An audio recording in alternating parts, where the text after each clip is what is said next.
Pemirsa, Menteri Dalam Negeri Tito Karnavian menyebutkan Papua Selatan siap menjadi provinsi yang baru.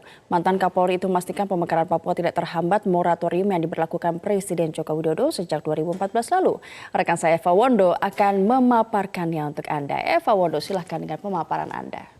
Baik, terima kasih Ajeng dan juga pemirsa. Menteri Dalam Negeri Tito Karnavian menyebutkan ada dua aspirasi yang masuk untuk pemekaran wilayah Papua, yakni di kawasan Papua Selatan dan Papua Pegunungan.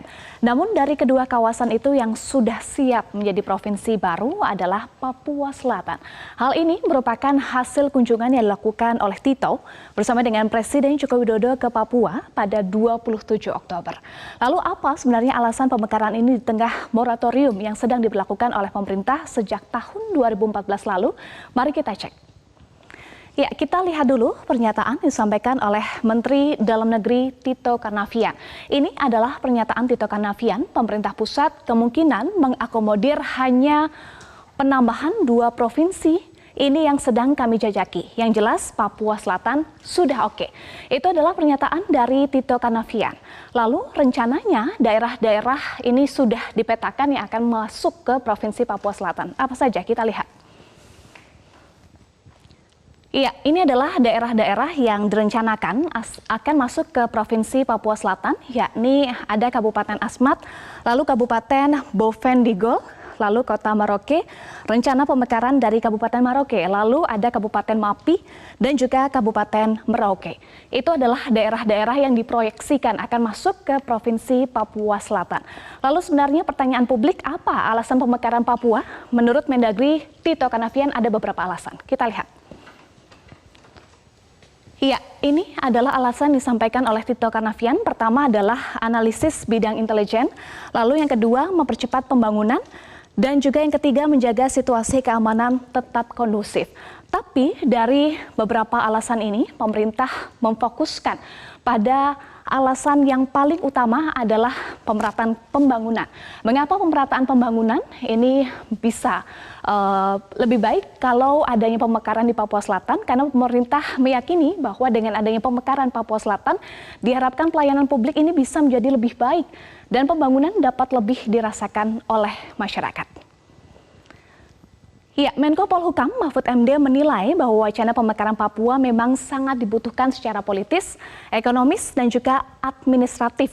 Namun menurut Mahfud hal ini tetap perlu diantisipasi agar tidak menimbulkan kecemburuan dari daerah lain yang juga menginginkan hal serupa. Ini kita lihat pernyataan dari Mahfud MD.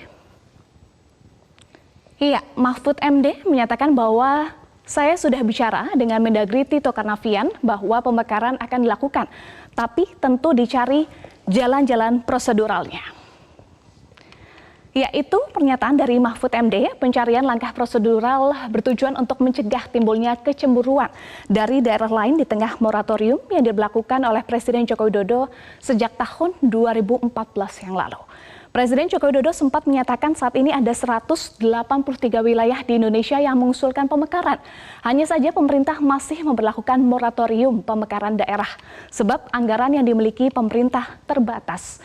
Nah, sejak tahun 1999 sampai 2014 ada 223 daerah otonomi baru atau DOB dengan perincian 8 provinsi, 181 kabupaten, dan 34 kota. Maka saat ini Indonesia punya 542 daerah otonom terdiri dari 34 provinsi, 415 kabupaten, dan 93 kota. Ya, kita akan lihat selanjutnya pernyataan dari Mendagri periode sebelumnya, periode 2014-2019 Cahyokumolo.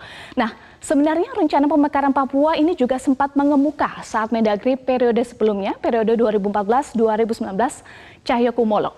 Cahyo menyatakan bahwa enggak termasuk moratorium, beda lain. Ini dalam kebijakan strategis nasional, dasarnya sudah ada undang-undangnya, hanya tertunda saja. Jadi Cahyo menyatakan sudah ada dasar hukum untuk pemekaran Papua, hanya tertunda saja. Apa sebenarnya dasar hukumnya? Kita lihat. Ya, menurut Cahyokumolo sudah ada undang-undang yang mengatur pemekaran di Papua. Di antaranya adalah pasal 115 Undang-Undang Nomor 22 Tahun 1999 tentang pemerintahan daerah otonomi baru. Selanjutnya adalah Undang-Undang Nomor 45 tahun 1999 tentang pembentukan Provinsi Irian Jaya Tengah, Provinsi Irian Jaya Barat, Kabupaten Paniai, Kabupaten Mimika, Kabupaten Puncak Jaya, dan juga Sorong. Ya, tetapi pemerintah tidak ingin terburu-buru. Hingga saat ini, pemerintah masih mengkaji lebih lanjut aturan pemekaran Papua Selatan. Namun, Presiden Institut Otonomi Daerah Johermansyah Johan menyatakan ada peluang tata cara pembentukan daerah otonomi khusus yang mengacu pada Undang-Undang Nomor 23 Tahun 2014 tentang pemerintahan daerah. Ya, ini adalah Undang-Undang Nomor 23 Tahun 2014 tentang pemerintahan daerah. Ada dua cara pembentukan DOB, yakni usulan dari bawah yang diproses di pusat atau bottom up. Kemudian yang kedua adalah pembentukannya yang ditetapkan pemerintah pusat atau top down. Nah, cara usulan dari bawah kita lihat seperti apa mekanismenya. Iya, ini dia. Ya, jadi cara usulan dari bawah memerlukan persetujuan kepala daerah dan DPRD daerah induk sampai pemerintah pusat dengan kajian dan evaluasi yang melibatkan tim independen. Cara kedua bisa dilakukan dengan 3 alasan, yakni daerah perbatasan, daerah kepulauan terluar, dan alasan lain seperti kepentingan strategis nasional. Nah, pernyataan dari Johermansyah Johan menyatakan bahwa jadi tidak perlu menggunakan mekanisme biasa, pemerintah bisa langsung memekarkan dengan alasan kepentingan strategis nasional atau daerah perbatasan, dan ini bisa memberikan kekhususan untuk Papua.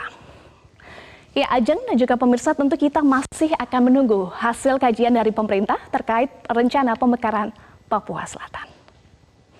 Baik, Ajeng. terima kasih Eva Wondo atas pemaparannya. Kita tunggu apa yang akan dipaparkan besok hari ya. Terima kasih.